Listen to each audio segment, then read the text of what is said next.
Hey guys, welcome back to my channel. For today's video, it's a little something different. I wanted to talk to you guys kind of about my story and how I got hired at MAC, how it all came to be, that kind of thing, and also give you guys some insider point of views, kind of like what we would look for and how the process works. So if you guys are interested in getting a job, even if it's not at MAC, just at like a beauty counter or anything to do with makeup, I'll give you guys kind of the rundown of what they look for. So when I first started out with makeup, I was freelancing out of my bedroom just on like friends and people that I knew locally. I did that for a few years and I kind of started like an Instagram page posting. And so it kind of became like my portfolio. I would post any makeup looks I did on myself, products I liked, things like that. And that's the same Instagram page that I still have today. So I think that first of all, starting out with something like that is going to definitely help you, because then those people can see your work without even having to talk to you. So for my story, I had applied at Sephora actually, and I had an interview there and didn't get it, and I was super bummed out, and I said, you know what, I'm at the mall, I still have some resumes, I'm just gonna go drop one off at my MAC counter. There was the one in the Hudson Bay. So just kind of on a whim, I had my makeup already done for my interview. It was all like blue sparkles, whatever. It was kind of crazy, but I went in, I was in all black, and I just kind of started talking to the girls at the counter. They were super friendly, and I handed in a resume and I didn't hear anything back. They had complimented my makeup, I was feeling so good, but I kind of knew it was a long shot because MAC is a little bit of like a higher standard, I always thought, like when it comes to just like their brand in general, if that makes sense, and like who works there. So I figured you have to be super skilled, you had to be a professional makeup artist, which I was not. I was self-taught. I didn't have any background with it other than just doing it because I wanted to and doing it on people for fun. So, and freelancing.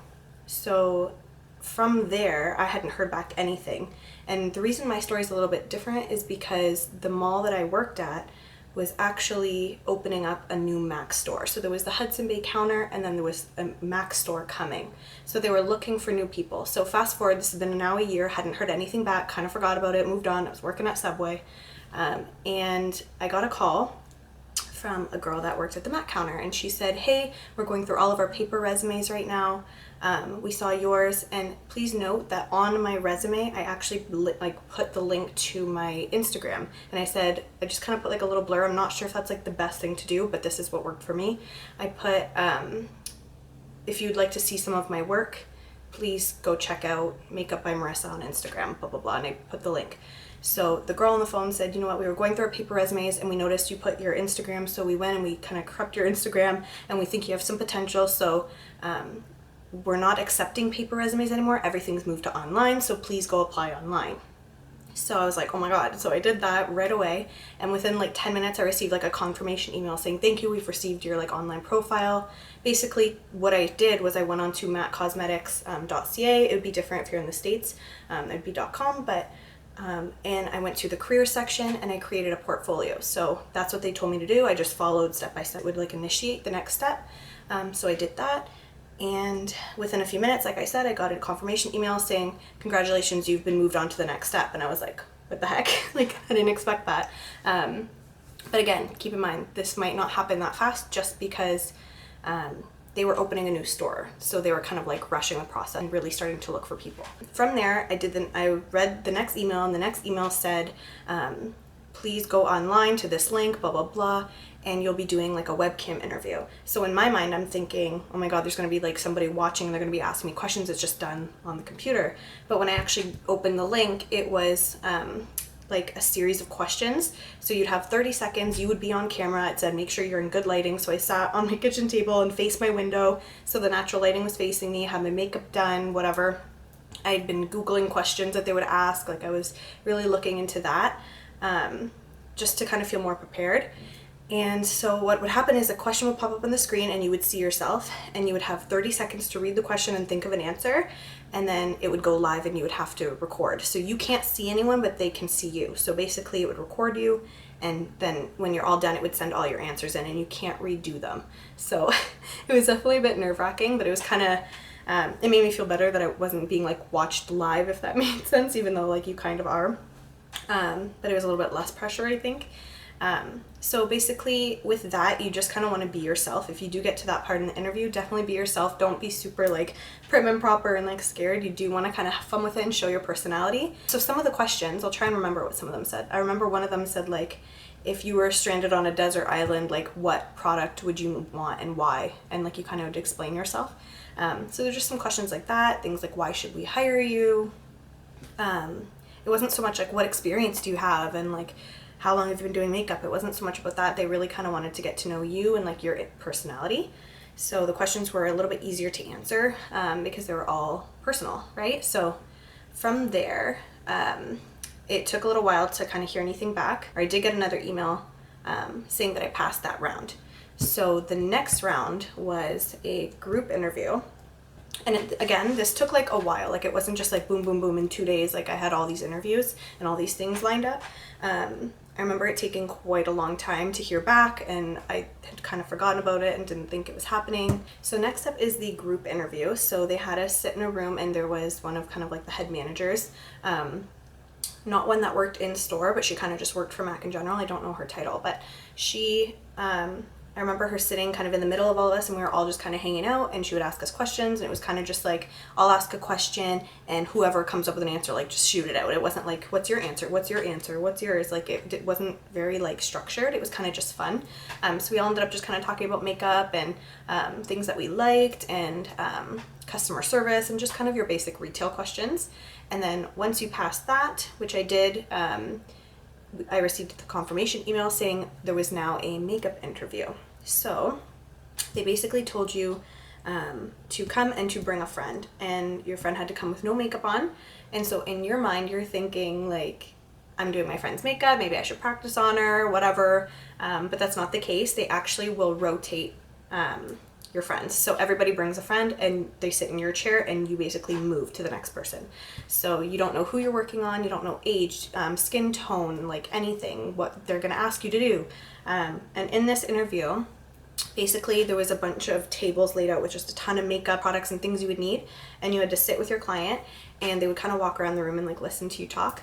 So again, you don't know this person, you don't know anything about them. They basically told our clients to just say something they want done. So it could be any scenario. Hey, I'm going to a gala and I want to learn how to do a wing liner, or I'm going to a baby shower and I want super simple glam, or I just want you to do my brows, like just anything. The girl I had, I got really lucky.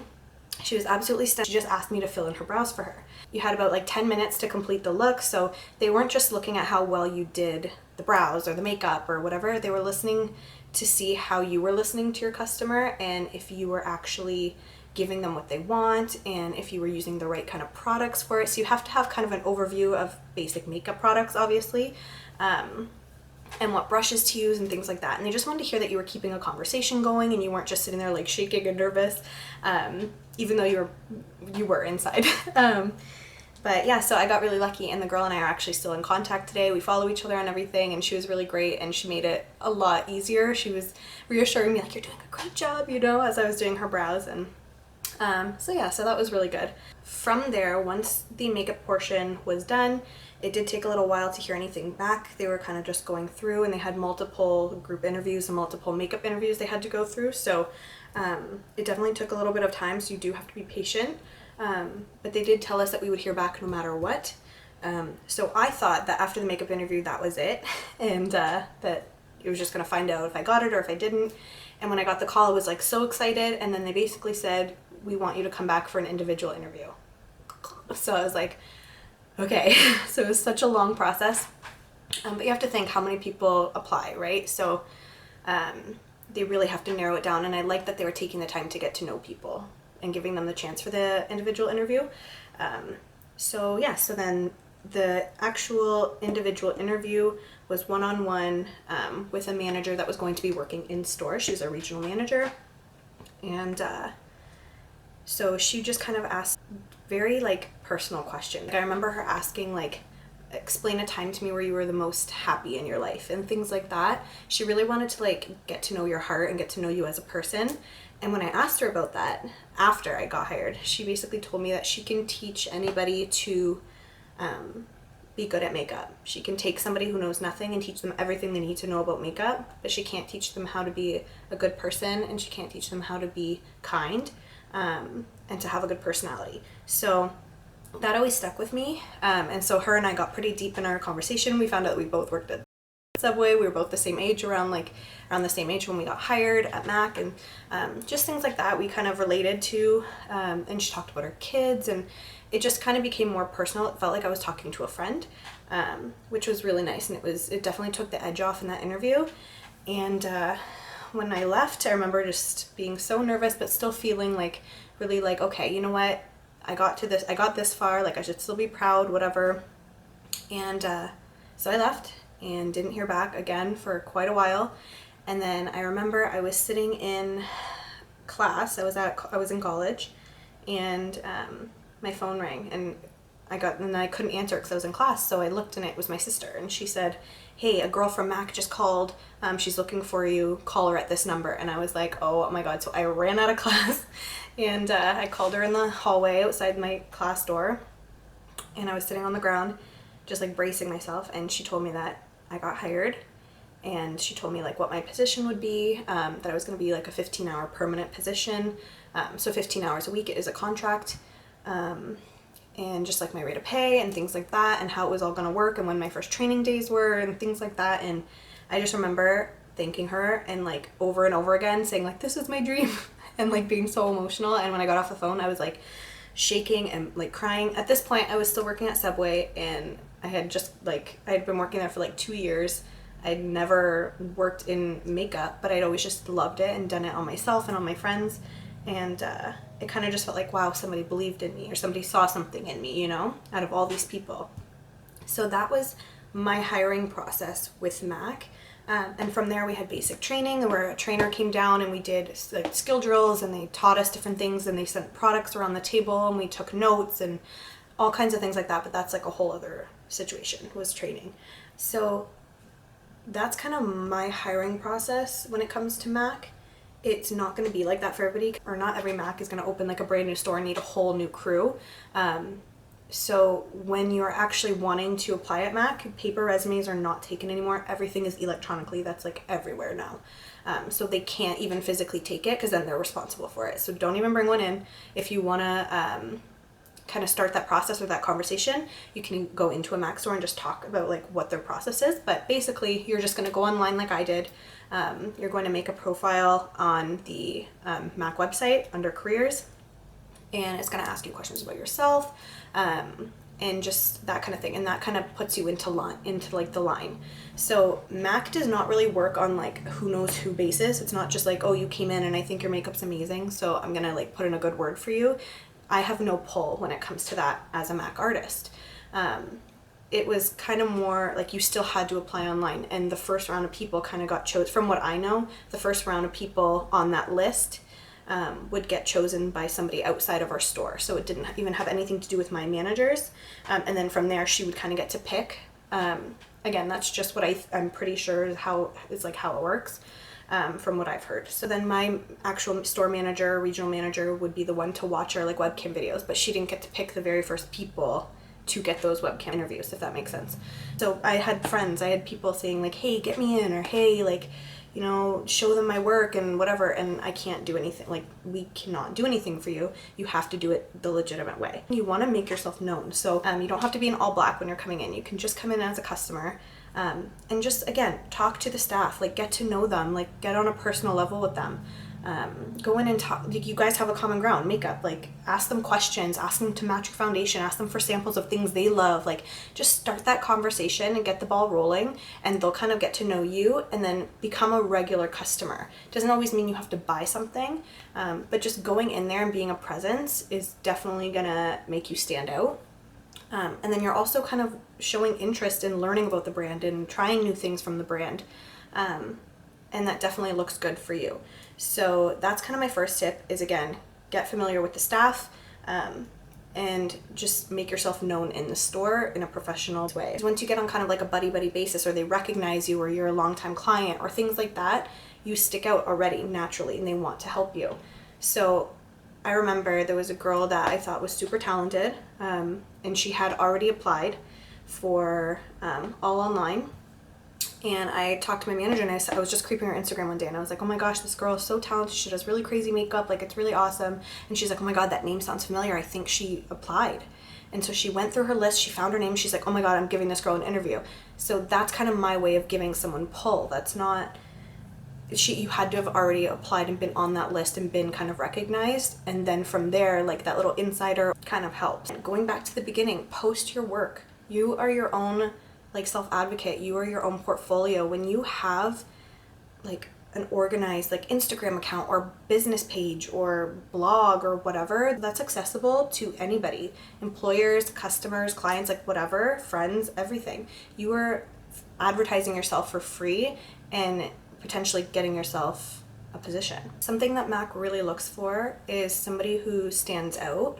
And that doesn't mean you have to be flashy or you have to be, like, obnoxious in how you present yourself or, like, really bold colors or, like, anything like that. You don't have to be. You can be very introverted and very like, keep to yourself, but you can still be successful at Mac. So it's the way you present yourself. Again, it's different at every store, I'm sure, but my manager really focused on someone who's kind, someone who is friendly, someone who is not closed off, someone who has open body language, things like that, your typical customer service, right? And all the other stuff comes next. You do not have to be a professional makeup artist to work at Mac. They will train you. They will get you to where you need to be. With Mac, you don't just start out and get hired and then boom, you're doing appointments the next day. It doesn't work like that. There are trainings, there are skill drills, there are things that you have to do. So basically there are multiple like, services that Mac offers.